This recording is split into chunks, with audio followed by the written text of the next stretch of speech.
Assalamualaikum warahmatullahi wabarakatuh. Ketemu lagi dengan saya Aris Yono di podcast Inspirasi.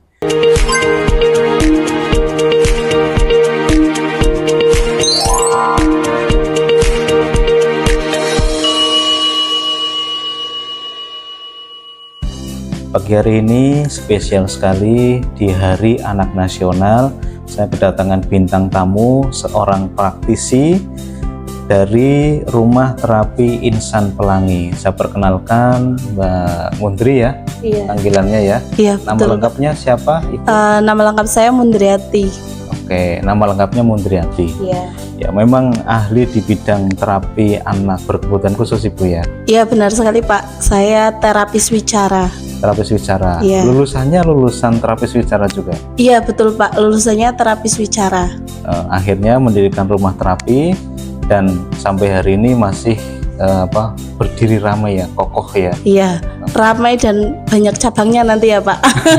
Oke. Lalu yang kedua ini adalah wali murid daripada Ibu Mundri, namanya Mbak Novita ya.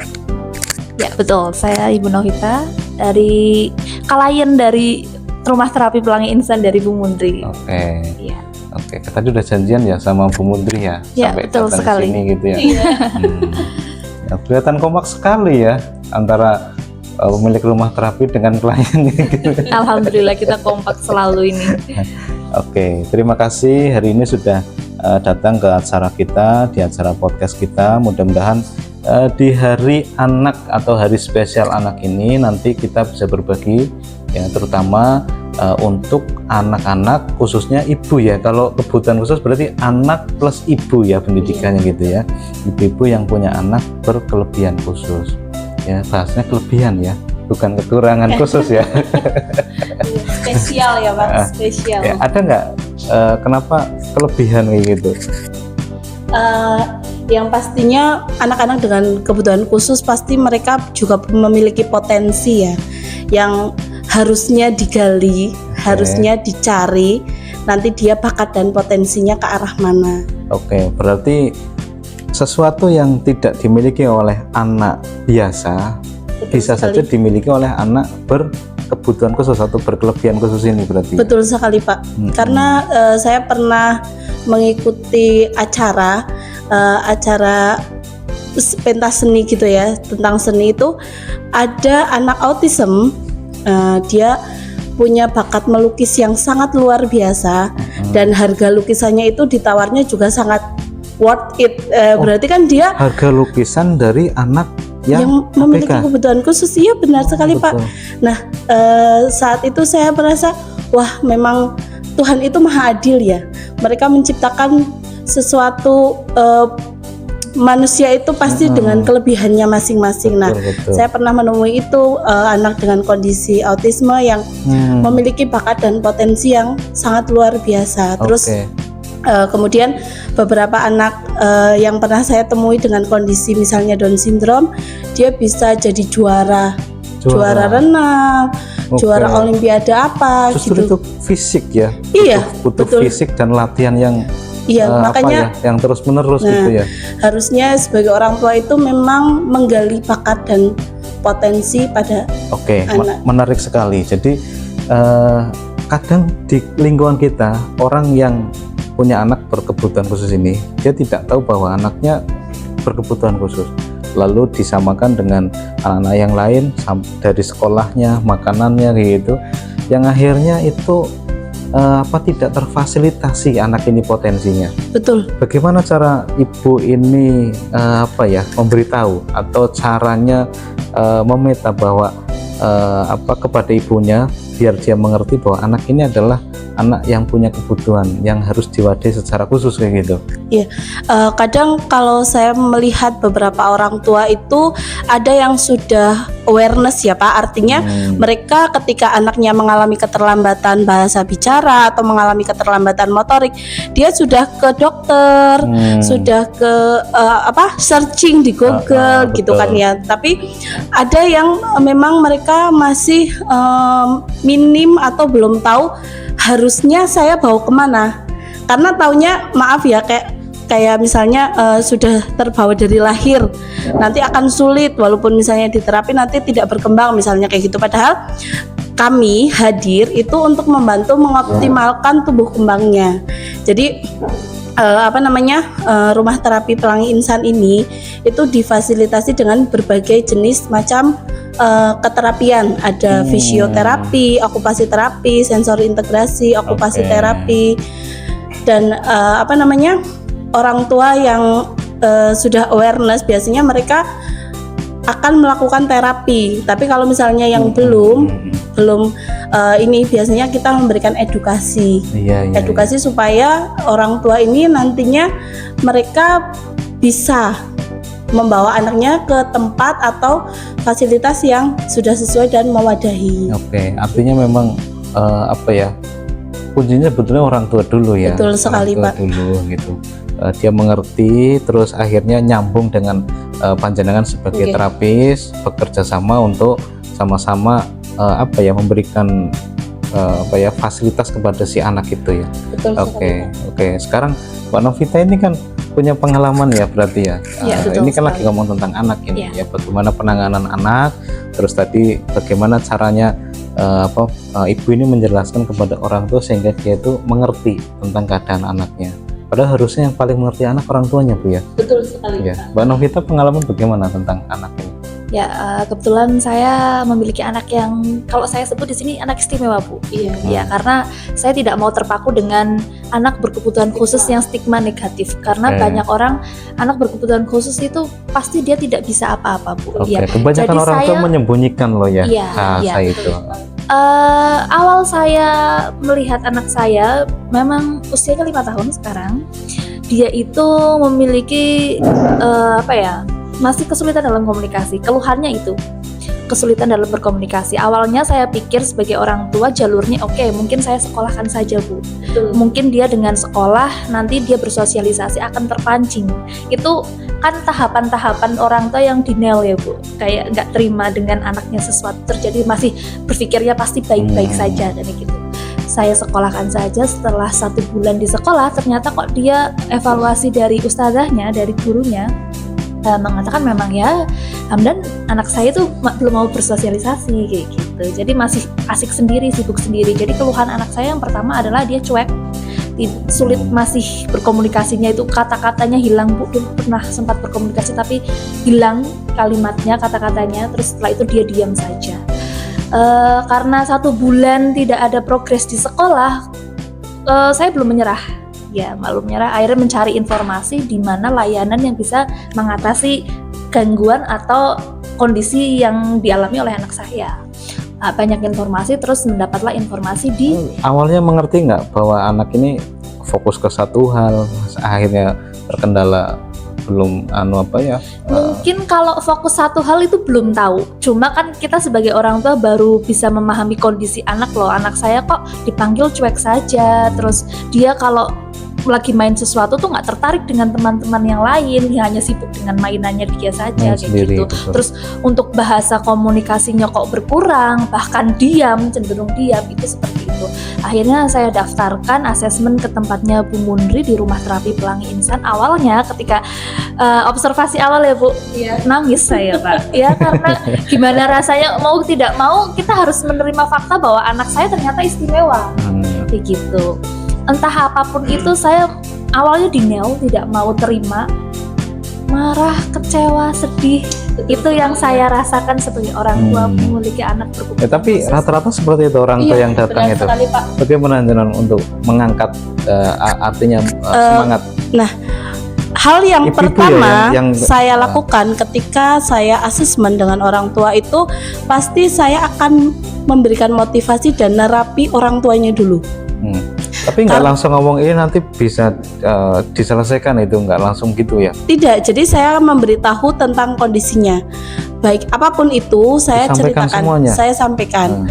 Lalu misalnya saya biasanya itu 3 bulan terapi di tempat saya, nanti kami akan memberikan evaluasi apakah anak ini perlu rujukan ataukah cukup hanya dengan terapi di situ saja.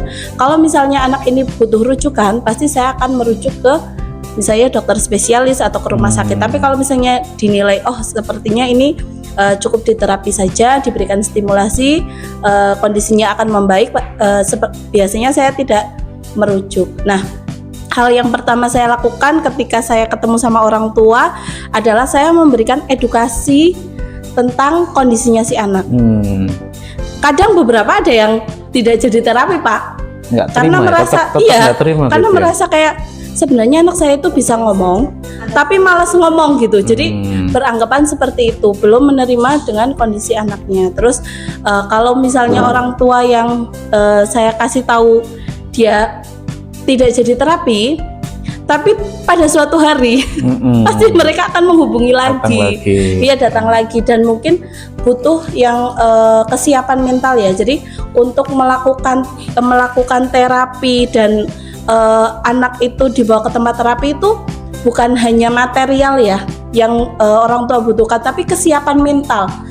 Kesiapan mental yang memang harus tega mendengar anak menangis ketika diterapi. Kadang kan kalau awal terapi memang itu proses ya, Pak. Jadi ketika masuk terapi awal-awal itu mereka ada yang menangis, ada yang memberontak karena ya mereka adaptasi lingkungan baru, suasana baru. Nah, orang tua yang mungkin belum menyadari tentang bagaimana jalannya terapi, mereka akan wah, kok dibawa di tempat terapi malah anakku nangis kejer.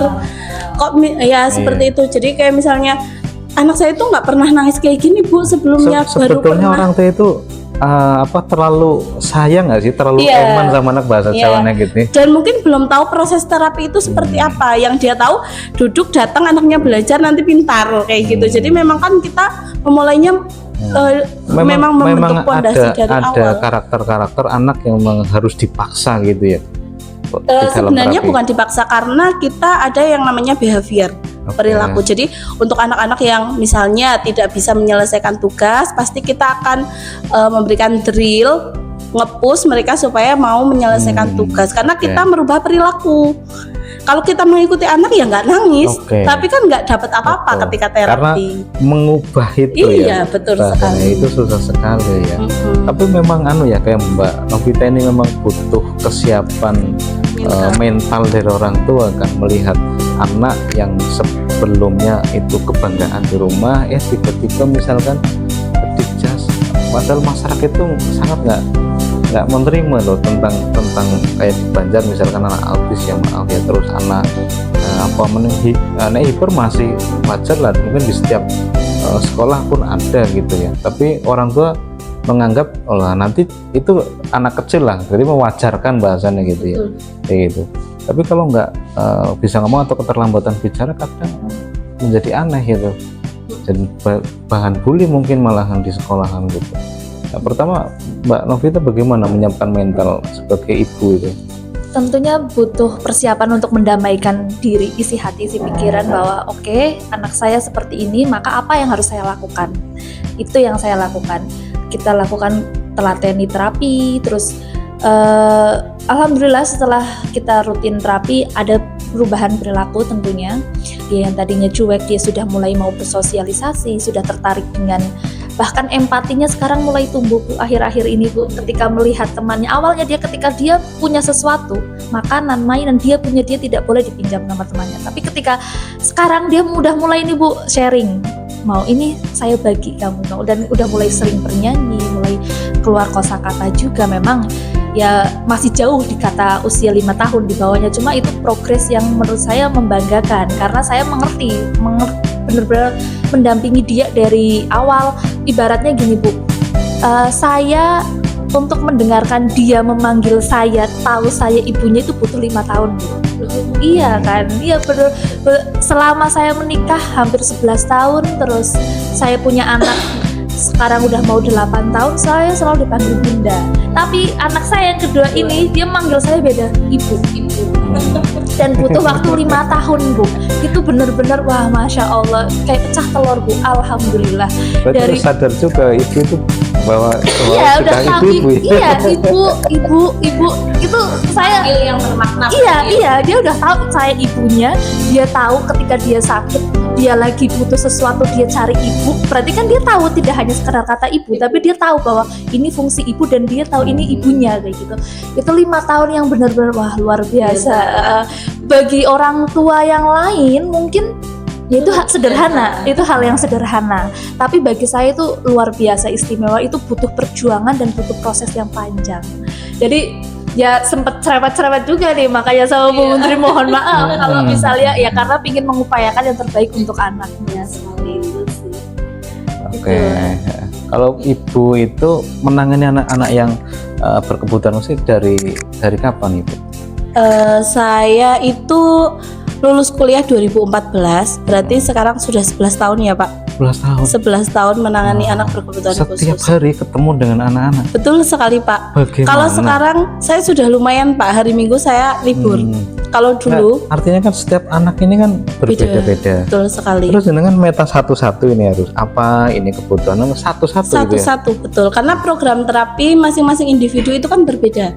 Walaupun sama-sama kondisinya autisme, kondisinya ADHD atau speech delay pun tetap program terapi satu anak dengan yang lainnya Tetap itu satu berbeda. ya. Datang satu anak tadi apa, nanti datang lagi apa, jadi udah ngerti nih. Sudah. Progresnya mana harus ngapain kayak gitu Sudah satu-satu. hafal. Iya. Artinya nggak cuma mereka datang lah sudah kayak gitu, satu-satu sudah Betul dihafalkan sekali. gitu ya. Bahkan saya tahu kuncinya masing-masing anak. Oh ini harus begini dulu baru nanti bisa terapi. Oh dia harusnya di seperti ini kan supaya nanti saat menjalankan proses terapi dia senang, happy kayak gitu Oke. Pak. Dari sekian lama itu sebetulnya mungkin ya artinya nggak cuma motivasi tentang ekonomi ya, dan punya motivasi lain nggak melihat kondisi sekarang yang di sekitar kita makin banyak anak-anak yang punya kebutuhan dan perlu wadah itu. Betul sekali Pak. Jadi sebelum saya membuka tempat terapi di Banjarnegara, saya itu pernah bekerja di Jakarta. Di Jakarta. Nah, ketika saya kayak gini juga anak ya jadi berkebutuhan khusus juga? saya di rumah sakit ibu dan anak, bidangnya ya memang di keterapian fisik, masuknya kan rehabilitasi medik ya Pak kalau di rumah Oke. sakit. Nah pas COVID itu Pak, saya pulang ke sini memutuskan untuk bekerja di sini. Saya itu masih kayak Banjarnegara kan memang belum ada tempat terapi pertama, tapi memang sudah dicek dimanapun belum ada gitu iya ya? betul, baru ada di rumah sakit. Di rumah sakit. Iya, tapi kalau yang praktek mandiri kan memang belum. Nah, ketika saya pulang ke sini, saya bingung. Saya itu terapis, tapi siapa yang mau terapi dengan saya? Karena kan saya lama di Jakarta gitu ya Pak. Nah, begitu Kalau saya di sana udah punya tempat ya, memang tinggal Betul, datang Pak. saja ya. Iya. Nah, begitu saya di sini, saya bingung. Ini nanti pasiennya itu dari mana? Karena saya terapis, tapi saya kan lama di Jakarta, lama sekolah juga kan Tapi Pak asli kuliah. Banjarnegara ya? Iya. Nah, pas sebulan 2 bulan saya buka terapi, itu Pak, saya tidak menyangka pasiennya itu luar biasa banyaknya. Jadi kalau bisa dibilang saat itu banyak sekali anak-anak yang mengalami keterlambatan bahasa dan bicara. Jadi satu hari itu saya bisa 11 anak Pak. Oke, bisa dikatakan terlambat ini ukurannya tahun atau bagaimana itu? Oh, Misalkan jadi terlambat bicara ya. misalkan gitu. Jadi anak-anak yang mengalami terlambat bicara itu biasanya sudah bisa dideteksi dari usia 18 bulan. 18 bulan. Betul. Jadi Bagaimana? Biar ibu-ibu tuh di rumah juga tahu gitu jadi loh. usia 12 sampai 18 bulan itu minimal anak itu sudah bisa mengucapkan secara verbal itu 3 kata yang bermakna. Apa itu? Misalnya mam, dada, mama. dah, mama. Misalnya kayak gitu. Itu 3 kata. 12 bulan sampai dengan 18 bulan. 18 bulan. Itu minimal 3. Paling mudah untuk deteksi itu Betul. berarti ya? Iya. Oke. Dan kalau ini kan namanya ekspresifnya ya. Ekspresifnya dia 3 kata yang diucapkan secara bermakna. Kalau untuk reseptifnya paling tidak dia ada perhatian. Jadi kayak misalnya kita bilang itu ada cicak, nah anak bisa menoleh tuh ke arah yang kita tunjuk. ada yang namanya awareness. Kalau misalnya dipanggil namanya tidak Itu usia menoleh, 18 bulan. betul sekali Pak. Oke, sudah bisa. Itu cicak langsung gitu Iya, berarti. iya betul sekali. Tahu orang tuanya, Ini mana ibu, ini ayah Iya, gitu misalkan. gitu. Nah kalau misalnya secara reseptif ekspresifnya kok masih belum dipanggil tidak menoleh, atau bahkan misalnya Asik main sendiri ya. asik main sendiri, atau bahasanya masih jargon, bahasa bulan, tuh? jadi bicara tapi nggak jelas, Oh, iya, iya. gitu. Bicara nggak jelas, ya anak cerewet tapi nggak ada kata-kata yang bermakna misalnya kayak gitu. Nah itu sudah bisa dikatakan speech delay atau Oke. terlambat bicara. Terlambat bicara ya. Jadi ukurannya dari umur terus diketahui tadi 3 kata dalam usia 12 bulan sampai 18 itu bulan. akan keluar ya. Iya. Ya, setelah 18 bulan dia ngerti ya. Oh, itu cicak, itu ayah, itu ibu kayak gitu Iya, ya. dan minimal paham anggota tubuh. Oke. Saya pegang kepala mana, mata mana, dia bisa nunjuk. Gitu. Oke. Itu artinya dia berkembang dan tumbuh normal seperti teorinya ya kayak gitu. Betul ya. sekali Pak. Kalau kurang dari itu berarti tandanya harus Nah, difoto tempat screening, jenengan ya screening, screening dulu. Jadi nanti masuk kategorinya apa? Karena kan Nah, kalau tapi semuanya sebentar, ya. untuk penanganan itu memang disamakan tujuannya atau artinya anak ini dimaksimalkan agar menjadi anak yang bertumbuh normal kayak gitu, dikembalikan atau bagaimana?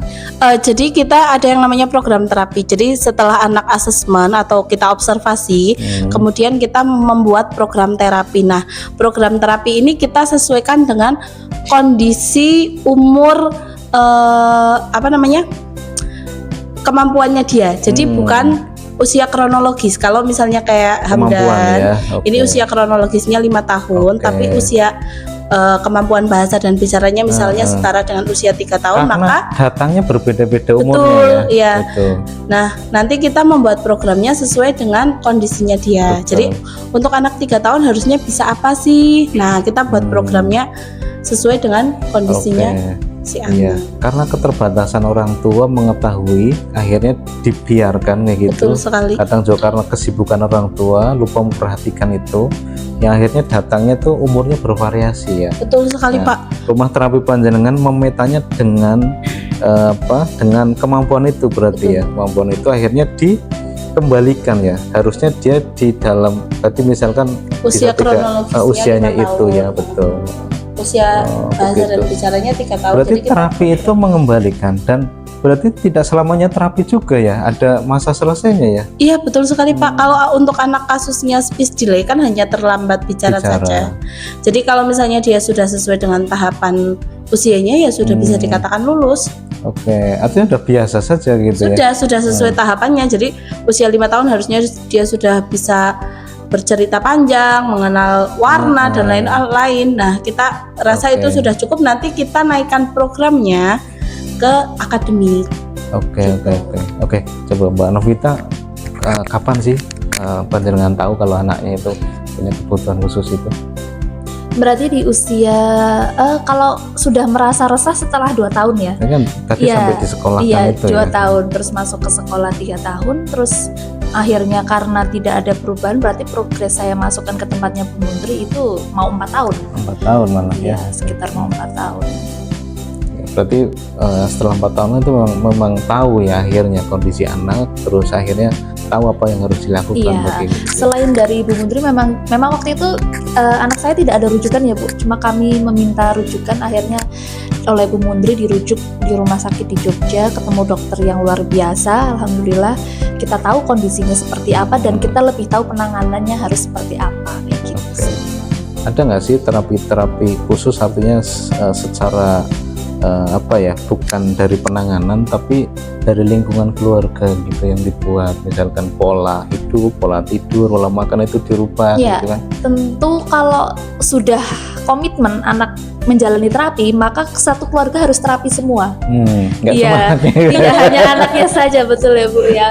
Dari perilaku kakaknya, mengajak komunikasi, mengajak bermain, dari orang tuanya yang harus lebih komunikatif dan aktif lagi bersama anak. Terus sekarang Hamdan juga menjalani program diet, diet makanan, maka yang diet tidak hanya Hamdan, kita semua sekeluarga juga harus diet. Iya, tidak makan gula, orang tuanya tidak makan gula, tidak makan tepung, orang tuanya juga tidak makan tepung, karena bagaimanapun kita makan yang dimakan oleh anak juga, tidak hanya anak dia harus merasa menderita sendiri. Sebenarnya persepsi orang jadi kasihan Bu, karena anak saya kan sebelum memang makannya semuanya dimakan, jajan, es krim, terus makanan Tapi semuanya sebenarnya dimakan. orang harusnya nggak semua dimakan ya. Ya maksudnya tidak ada batasan seperti itu, tapi ketika menjalankan program diet dari orang terdekat, dari mbahnya, dari keluarga, dari om, tante, atau saudara, tetangga, bahkan pada komentar, anak saya itu makan apa Bu? Katanya seperti itu, seolah-olah persepsinya ketika anak saya diet itu tidak bisa makan apa-apa. Iya, makanya Kayak kadang kasihan ya sama iya, aja. kelihatannya kasihan karena dia nggak boleh makan jajan, dia nggak boleh makan es krim, dia nggak boleh makan, nggak boleh minum susu, ini itu. Mindsetnya orang tua jajan itu kesukaan anak dan enak gitu ya. Iya, jadi itu sudah terbawanya seperti itu. Maka ketika saya diet ketat, ya nggak apa-apa, anak saya enjoy kok, saya dan keluarga baik-baik saja. Tapi hanya gitu. kebiasaan saja sebetulnya. Iya, karena apa yang persepsi dia di makan, masyarakat gitu. seperti itu kan. Kalau misalkan tidak dilatih makan asin misalkan pun, ya anak mungkin nggak doyan Kenal asin juga ya. Iya betul. Iya. Jadi saya Gitu juga kan, Bu, ya? meminta maaf Iya, ya. kepada anak saya, mohon maaf ketika dulu kecilnya sudah saya kenalkan es krim, sudah saya kenalkan coklat. Ketika dari awal terlanjur mungkin dari gitu kan. kecil tidak saya kenalkan, maka tidak ada kata diet karena memang dia tidak kenal kayak gitu.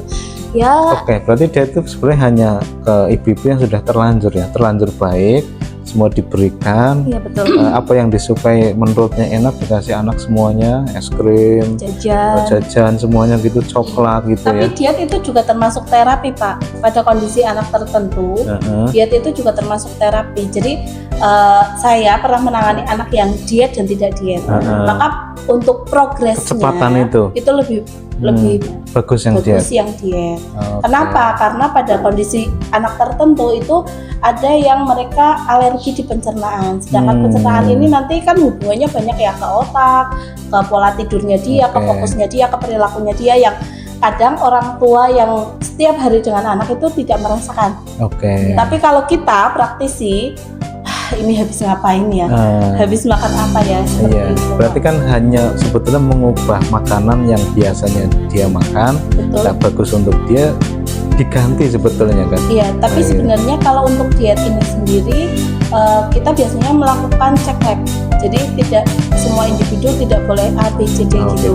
Jadi berdasarkan hasil cek lab mana yang dia alergi, mana yang dia toleransi. Baru itu diambil, nggak boleh. Iya. Gitu. Dan itu pun saya selalu bilang, Bu, kalau di cek lab itu nilainya 3, artinya kan waspada. Nah, kalau dia diberikan kok tidak ada efek samping, artinya perilakunya oke, emosinya tidak Oke.